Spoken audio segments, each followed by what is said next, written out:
Lust to love novel by Minha Khan episode 13। Durab अपने mansion के torture room में दाखिल हुआ। एक तरफ दानियाल और हाशिम खड़े थे जबकि दूसरी तरफ निगाह दौड़ाई तो राशिद मलिक चेयर से बंधा हुआ था। इसने राशिद का पूछा। हाशिम ने इशारा किया। दुराब ने राशिद को खूनी नज़रों से देखा था। इसका बस नहीं चल रहा था कि इसको टुकड़े टुकड़े कर देता। वेलकम राशिद मलिक। इसकी तरफ झुककर दुराब ने तंजिया मुस्कुराहट के साथ इसे मुखातिब किया था। You bloody. राशिद अभी आगे बोलता जब दुराब ने ज़ोरदार थप्पड़ इसके मुंह पर मारा था। आवाज़ नीचे रखो राशिद, वो गरजदार आवाज़ में बोला था। बता ये सब क्यों किया? हाशिम ने दूसरे गाल पर थप्पड़ मारकर इसे बिलाल किया था। बोल। दुराब ने इसके बाल नोचे थे। जल्दी बता। हाशिम ने पास पड़ा गरम खोलते हुए पानी का टैंक उठाकर इस पर फेंका था। नहीं बताऊंगा, राशिद चिल्लाया था। इसकी जिल्द गोया झुलस गई थी। दुराब ने अपना कंट्रोल खोया और इसको डंडे से मारने लगा था, लेकिन इसने अपनी ज़ुबान से कुछ ना बोला। बोल। दुराब ने मुक्का मारा इसके नाक में मारा था और दोबारा गरजदार आवाज़ में कहा, नहीं बताऊंगा। वो बेहोश हो चुका था। छोड़ो इसे, कल देखेंगे। दुराब में सक्कत गोया ख़त्म हो गई थी। इसने अपने हाथ साफ़ किए और नाजलीन से मिलने चला गया। वो सुकून से अपने बेड पर मज़े की नींद ले रही थी। मुझे माफ़ कर दो, लेकिन राशिद मलिक बहुत ही बुरा इंसान है। दुराब ने नाजलीन को देखकर दिल में सोचा था और फिर इसके सरहाने आकर इसे अपने साथ लगाया था। सर। नाजलीन की धीमी आवाज़ आई थी। तुम थकी हुई हो, सो जाओ। वो दोनों ऐसे ही एक दूसरे की पनाहों में सो चुके थे। खाल होना। अगले दिन दुराब ने राशिद मलिक को दोबारा टॉर्चर किया, लेकिन इसने कुछ ना बताया। इसके बाद वो नाज़रीन के पास आया था जैसे किसी बात का नहीं पता था। मुझे ऐसा क्यों लग रहा है जैसे कुछ गलत है, नाज़रीन ने कहा। नाजो, सब ठीक है। दुराब ने इसके गाल पर लब रखे। मेरे दिल में दर्द सा हो रहा है। नाज़रीन ने दिल की जानिब हाथ रखा था, जबकि दूसरी तरफ राशिद दर्द से तड़प रहा था। इट्स ओके, कुछ नहीं हुआ। दुराब ने इसे नॉर्मल करना चाहा। आई नो, जब तक आप साथ हो कुछ गलत नहीं हो सकता। मैं कुछ गलत नहीं करूँगा। दुराब को राशिद मलिक का पक्का पता था कि वो कसूरवार है, एक मुजरिम है। नाज़रीन, प्लीज़ मुझे कभी मत छोड़ना। कभी नहीं। नहीं तो मैं सब कुछ तहस नहस कर दूँगा। दुराब ने जुनूनी अंदाज से नाज़रीन को खुद में बींचा था। अच्छा, मैं कहीं नहीं जा रही। नाज़रीन मचलने लगी थी। क्या तुम मेरे लिए कुछ फ़ील करती हो? दुराब ने इसका चेहरा थामा। फ़ील? नाज़रीन को इन सब बातों की क्या समझ कुछ नहीं। वो मायूस हुआ था। ओके, देखा, हम तुझे टॉर्चर नहीं करना चाहते। चल बता दे। हाशिम ने एक और दफ़ा मगज़मारी की। Leave me. दो रस्सियों की मदद से इसे उल्टा लटकाया हुआ था। इसको ऐसे ही छोड़ दो। दानियाल को हाशिम ने तनबीह की। वो कुछ तलाश कर रही थी जब चेयर से टकरा कर गिरी थी। इसका सर फर्श से लगा था। सूजन की वजह से इसे दर्द हो रहा था। उफ, अब दुराब सर डांटेंगे मुझे। इसे छुपाना होगा इनसे। नाज़रीन यही सोचकर बेड पर दीवार का सहारा लेती हुई गई और तकिए से सर छुपा दिया। नाज़रीन देखो, मैं तुम्हारे लिए पिज़्ज़ा लाया हूँ।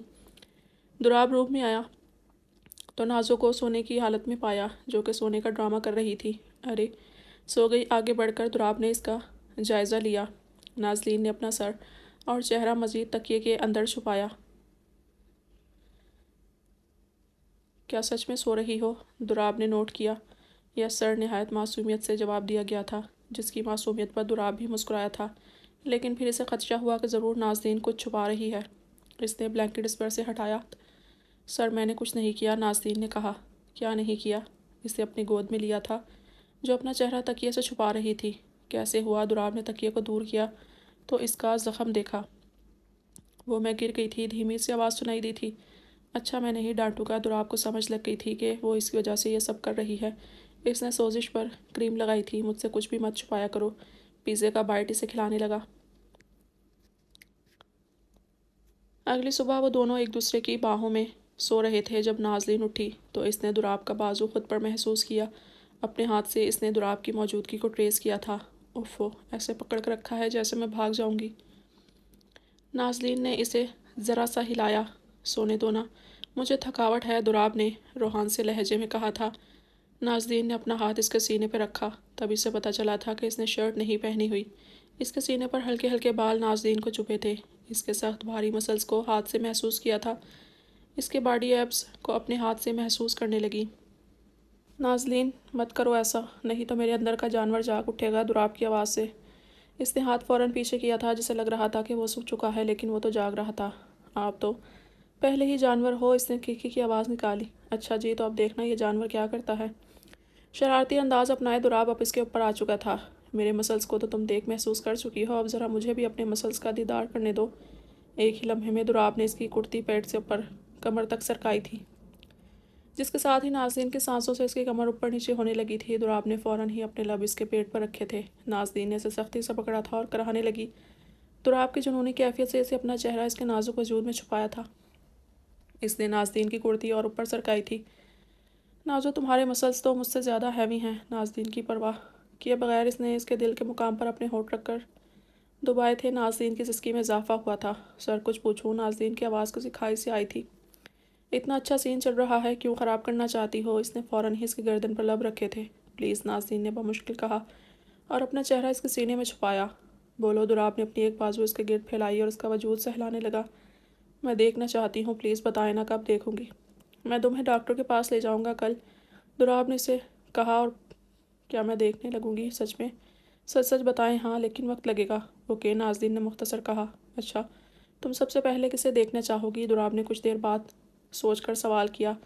پاپا کو۔ یہ سب سن کر راشد ملک کا چہرہ دوراب کے سامنے ناچنے لگا اور وہ بیڈ سے اٹھا تھا۔ اس کی رگیں بڑھ چکی تھیں۔ سر، نازنین اپنے ہاتھ پھیر کر بیڈ پر اسے تلاش کرنے لگی، لیکن وہ وہاں سے جا چکا تھا۔ وہ سیدھا ٹارچر روم گیا تھا اور راشد ملک کو دیکھا تھا، جس کی حالت غیر تھی۔ اسے برا لگا تھا کیونکہ وہ نازنین کا باپ تھا۔ کھانا لاؤ۔ دوراب کی اس بات پر راشد نے اسے دیکھا۔ دوراب نے اسے کھانا دیا۔ اسے اس کے خوشی سے کھایا تھا کیونکہ بھوک سے اس کا برا حال ہو چکا تھا۔ دیکھو، مجھے بس اتنا بتا دو، کیوں کیا تم نے یہ سب؟ امید سے اس نے کہا۔ راشد کچھ دیر خاموش رہا۔ بدلہ لینے کے لیے؟ اس کی بات پر وہ دھڑلے سے بولا تھا۔ بدلہ؟ دوراب شاک ہوا۔ ہاں، تم سے۔ راشد نے اسے گھورا۔ واٹ؟ دوراب کو ایک اور جھٹکا لگا تھا۔ تم اپنے آپ کو مافیا باس مانتے ہو نا؟ بلڈی، جا کے خود پتہ لگا لو، راشد نے کہکا لگایا۔ دوراب کا پارا ہائی ہوا تھا۔ 2 دن میں پتہ لگا لوں گا۔ مجھے کیسے بھی کر کے گھر کے اندر پہنچنا ہے۔ آریان دوراب کے مینشن کے باہر کھڑا تھا۔ میرے پاس ایک آئیڈیا ہے، بجلی کی بندش کروا دو، جس کی وجہ سے تم الیکٹریشین بن کر چلے جاؤ۔ اوکے۔ ان انسان کی مدد سے آریان نے مینشن کی بجلی کٹ کی۔ دوسری طرف لائٹ جانے پر دوراب حیران تھا۔ میں دیکھتا ہوں، دانیال نے اسے کہا اور دوراب میٹنگ میں چلا گیا۔ اس نے نقلی داڑھی اور مونچھیں لگا لی تھی۔ الیکٹریشین کو کال کرو، دانیال نے دوسری طرف سے گارڈ کو کہا۔ جیسے ہی الیکٹریشین آیا تو آریان نے فوراً اس پر حملہ کیا تھا اور خود اس کی جگہ مینشن کے اندر قدم رکھا۔ دانیال نے اسے روکا تھا، اس کی تفتیش کی اور پھر لائٹ ٹھیک کرنے کا بولا۔ وہ گھر کے پچھلے حصے میں گیا اور ایسے ظاہر کروایا جیسے وہ وائر چیک کر رہا ہو۔ مجھے سب سے پہلے نازنین کو ڈھونڈنا ہے۔ پتہ نہیں دوراب نے اس کے ساتھ کیا کیا ہوگا۔ وہ گارڈن میں گیا اور دیوار کے ساتھ لگ گیا۔ اس نے کئی کمرے اور اس کی ونڈو دیکھی۔ اچانک اس کی نظر نازنین پر گئی، جو ونڈو کے ساتھ بیٹھی تھی۔ آریان رسی کی مدد سے دیوار پر چڑھا جب نازنین نے کسی کی آواز سنی۔ کون ہے؟ کون ہے سر؟ نازنین نے بھاگنے کی کوشش کی، لیکن آریان نے پھرتی سے اندر داخل ہو کر اسے پکڑ لیا۔